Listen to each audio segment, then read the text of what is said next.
to or back to my channel. Hey, I'm Ellen if you're new here, and today I'm making a video all about this new obsession I'm seeing going crazy across social media and the internet in general with toys.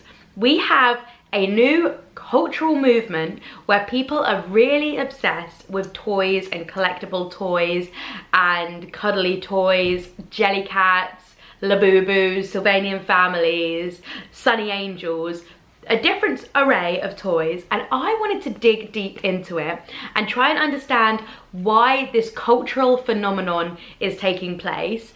And I think I'm quite qualified to get involved in this conversation because I am somebody that is obsessed with toys. I have been a through and through Hello Kitty Sanrio stan for the majority of my life. I've been collecting Hello Kitty merch and memorabilia. So when I saw the cute exhibition coming to Somerset House in celebration of Hello Kitty's 50th birthday, I went nuts. I was so obsessed with it, and from then I have only seen the theme of toys within our life grow and grow and grow and grow and grow. So let's chat about it. I don't think we can start this video without discussing why toys and the different sort of toys and trinkets that we will be looking at and discussing within this video. So I think the reality of it all is that our world is really fucking shit at the moment, and we are witnessing a lot of things that were probably happening we know were definitely happening in the past. We're witnessing them firsthand, live in front of our eyes through social media, and we're digesting the sort of horrors of the world in a way that we never have had to see them so firsthand before. And for most normal people, that is really harrowing, really unsettling, and it is too much. The human brain, I don't think, is really made to deal with the amount of like negativity that we are seeing and facing, whether that's through like wars going on in the world or through the general sort of cost of living, everybody's struggling at the moment. It's a multitude of things that we are witnessing firsthand. Even like our new obsession with true crime, I feel like there's so many elements to the content we're consuming and how horrific a lot of it is. And I think that's why, like, as a society, we are in search for something a little bit softer, something that plays into the nostalgia of our childhood, makes us feel cozy and comforted.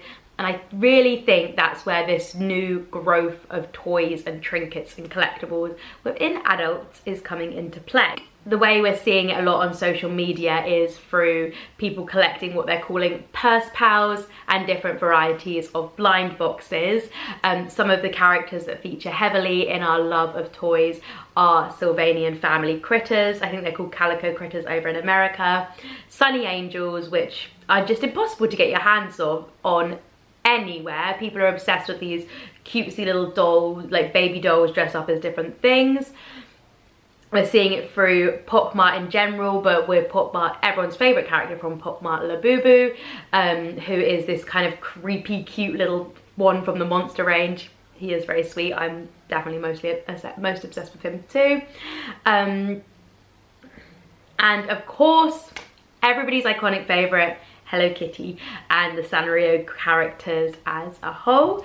I think we probably can also reference Disney and the Disney parks, Disney adults and Disney characters in this, but I honestly think that could be a whole video on its own. So for the purpose of this video, we're going to stick predominantly with the Japanese cutesy characters. Cultural things that happened, I think, got us more into toys. I think we can't continue with this video without referencing, of course, the iconic Barbie movie. That was a big escalation in everybody's love of all things girly and cute and, of course, toys. Barbie, in her essence, of course, she's not a person, she is a doll at the end of the day, and we brought her to life with the Barbie movie, and everybody fell in love with the characters within that movie and the toy in general. The Design Museum recently had an exhibition on Barbie through the ages, which was totally brilliant.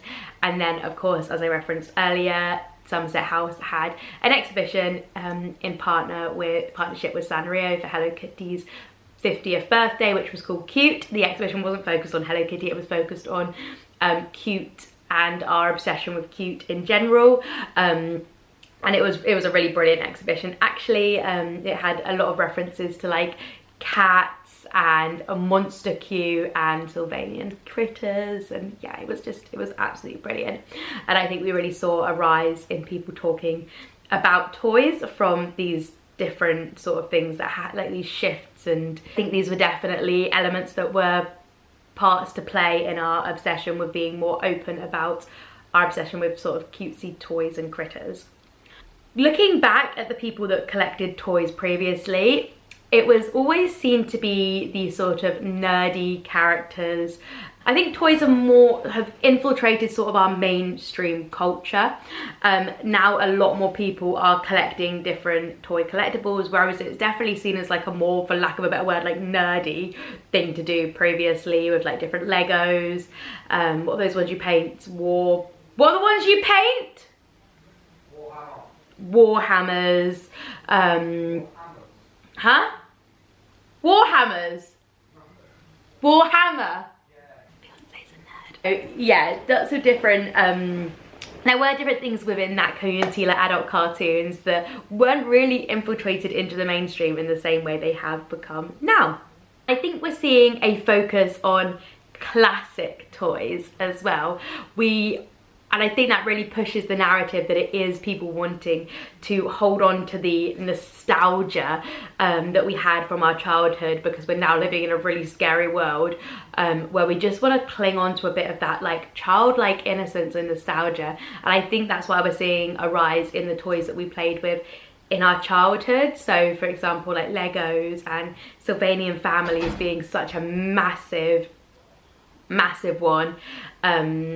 These Sanrio characters, these are toys that we all remember having and being part of our childhood. So a lot of people have this like warm, cozy nostalgia attached to these toys, and also attached to sort of like cozy gaming as well. So like games like Pokemon and Harvest Moon and Animal Crossing, these games that make us feel so warm and cozy inside, because that's how we felt playing them as kids. And there is this sort of element of wanting to get back to some of that childlike innocence that we don't have in everyday life anymore, and having toys in your home or on your person or just collecting them brings about this like feeling of like warmth and childhood that I think we're all really like clinging to. Even people in their like 30s, 40s, people are still clinging to, wanting a little bit of that childlike innocence that is completely lost. And I feel like people are collecting them, A, because they're cute, but also there has been this whole rise in collecting collectibles in general. So with the hype that we're seeing on social media around certain things, fads and people getting it all into the same thing is obviously massively on the rise. I made a video recently talking about how within London everybody wants to go and do the same things, and it's like selling out all these different things that maybe wouldn't have in the past. But people are searching for a sense of community that we also don't really have anymore due to many different things, financial, lack of third spaces. There's many different reasons why people are like searching for community, and I feel like collectible toys are a way to show which community you're part of, without having to say anything or maybe meet people. And I think that also has driven the rise of them as well, because you can display on your bag with like a different purse pal. Hi, I'm wearing this on my bag, I'm wearing this on my clothes, I'm part of your community, I'm part of your world, this cozy space world you're creating. I will also wear a bit of that, and then I'm signaling that I'm like, we're part of it, we're in this together, which I think is always going to make things increase in popularity. I've seen so many videos recently of people heading to the openings of different pop marts to try and get their hands on like the limited edition Labubu characters, and the queues are mental, but the community is really respectful. Like when you watch these videos, you can see people are like going a bit nuts, but then it kind of like falls back to like some sort of orderliness. People are happy for each other, for the creatures they've got, and there is this childlike presence even in the collectible nature of it, that people are collecting these things because they might be worth something one day, but they are also collecting them because they want to be part of something, and there is a real strong community behind the trinket girls, basically. And I think there's been a big growth in places like Pop Mart and Miniso opening in London. So I think since this year alone, I think we've had like 3 Pop Marts, 5 Minisos open just across London, and then them open all outside of London as well. So like, it's big money in this market, especially for people that are collecting and people that are selling them, obviously. Obviously, the main thing I talk about on here is fashion, and I've gone into like a big rambling about why I think these are so popular, but how are people actually using toys within fashion? And I think that the biggest thing I've noticed is definitely the whole purse pal and trinkets and decorating your bag trend. So obviously the icon, the legend at the moment that is Jane Birkin is the original queen of trinkifying and making your bag your own and putting your own spin on it. And I saw this really beautiful video of her the other day explaining why they invented the Birkin bag. So she obviously started off having a Kelly and was like, I can't fit all my crap in there. She obviously said that way more beautiful than I did. So can you make me a bigger version of the Kelly? And then the Birkin was born, and she wanted her Birkin to be like lived in, like she wanted to carry around every little thing that she could possibly need. And with that, she would hang jewelry and key rings and a whole host of different things from her Birkin. And she said that she liked her bag to like jingle as she walked, like she liked this sound made her feel so happy, and she was like, I love that people know I'm coming when my bag is just jingling along. And I feel like we all are trying to recreate that with our little trinkets we're putting on our bags. And I think what it does is it gives some individuality to a piece that's otherwise really boring. Not always, obviously, some bags are stunning, but a bag is a bag. We've all got very similar bags at the moment, and hanging like a trinket or a purse pal off them just gives that like signal out to people of the kind of person you are, in the same way that the clothes you're wearing do. So I do actually think this could be something that sticks around with trying to like individualize your items. I also feel like it makes one item wearable in lots of different ways, in a way a bag sometimes isn't. So you can dress your bag up in lots of different ways with lots of different purse pals and trinkets, and you've got a different bag, or what feels like a different bag every time. We've also seen quite a few high-end brands adding sort of toys and purse pal style things into their designs. I absolutely loved this collection from Louis Vuitton, which had these gorgeous like pink rabbits and yellow lions on them, and you could either buy them as like a true purse pal keyring that looked like a toy, or you could have them, they already were like on the bags and the luggage. They were very cool and definitely playing into this trend in a way. And then I think a brand that does it really well in terms of bringing toys and that playfulness into their bags and their designs is Kate Spade. I am a big Kate Spade fan at the moment, and I think they call it their novelty collection.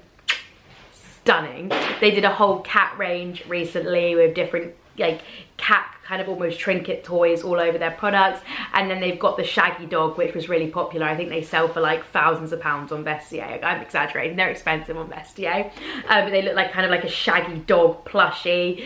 They've got ones which like New York City cab plushies, bags, but they look like plushies. Very cool, very cute. I think that a lot of big brands will start getting more into it as well, and either featuring keyrings and trinkets already on their bags, or have a keyring or trinket that you can buy to put onto your bag when you buy it, to make it feel a little bit more individual and a little bit more you, which I really like. I think it's really fun. I think, kind of rounding off the video, that this whole trend obviously has risen through social media. People are finding a new way to connect, and that is what social media is all about, is making sure that people are finding a way to connect with each other and create community and be social through media.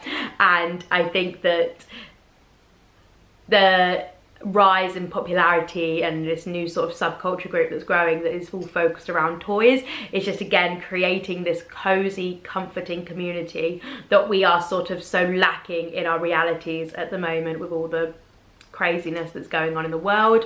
And I'm here for it. I'm so absolutely here for it. I am a toy and trinket cutesy girly through and through, to my core, to my bones, even pre this sort of being a trend. And when something you love becomes a trend and becomes really like mainstream and normalized, it melts and warms my heart, because I'm like, yes, I wanted you all to be a part of this so I could be more vocal and loud about it. So thank you, everybody. And yeah, that is my video, guys. That's my little roundup on why I think we're obsessed with toys at the moment. I'd love to know what your opinion is in the comments below on this topic, and if you are loving toys quite as much as I am. But if not, I'd like to know that too. Like, why haven't you got into it? Do you think the trend's weird? Tell me everything. And yeah, I will catch you on my next one. Bye, guys.